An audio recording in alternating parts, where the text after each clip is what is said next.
Hello mga mare! For today's vlog nga ay papunta kami ng mga bata sa Santa Lucia ngayon.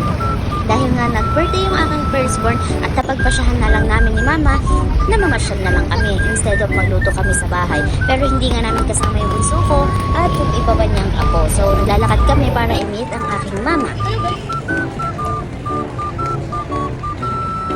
Siyempre, as usual, pag naglalakad-lakad, ang daming nakikita ng mga anak, ang daming gustong puntahan at ituro. At ito pa nga yung middle child ko, sumayaw pa nga, hindi pa nahiya. Ayan nga, akit kami ng escalator, lakad-lakad, habang pupuntahan namin si mama. At ayan na nga, nakita na nga kanilang mami. Si mami kasi ang magtitreat sa kanila sa Jollibee daw. Kasi napag-birthday naman sa kanyang unang apo. Ayan nga, meron pang Roblox pa yan. Tuwang-tuwa sila dyan. At nag-agawan pa. Gusto mo sila sa piso. Sana all.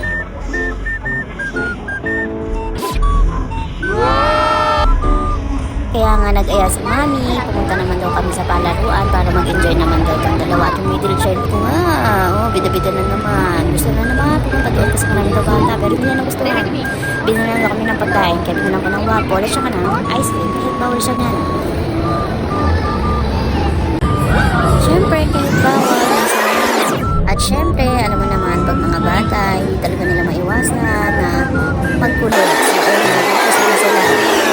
Pero dito, kahit habang kumakain, sige, anak, kulit mo yan. Nakaka-enjoy din yung ganito. Alam mo ba ng mga bata kami, hindi namin naranasan dito. Kaya, as long as na kaya namin i-provide, kung may pera naman, di ba, bakit hindi? Bakit hindi natin iparada sa mga anak natin yung ganitong bagay? Minsan lang naman sila bata eh. So ayan, tamang enjoy lang sila. Nakakatuwa lang, nakakataba lang sa puso na kaya natin ibigay yung mga ganito sa anak natin. Di ba?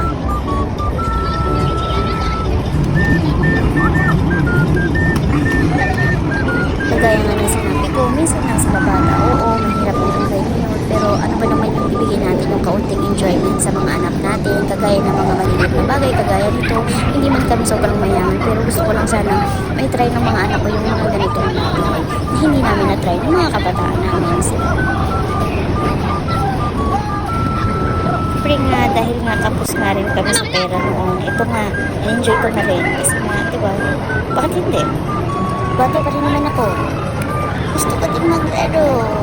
Ayan nga, ang dis na mama, napamanghakot lang ng ticket. Wala lang, enjoy lang. Diba?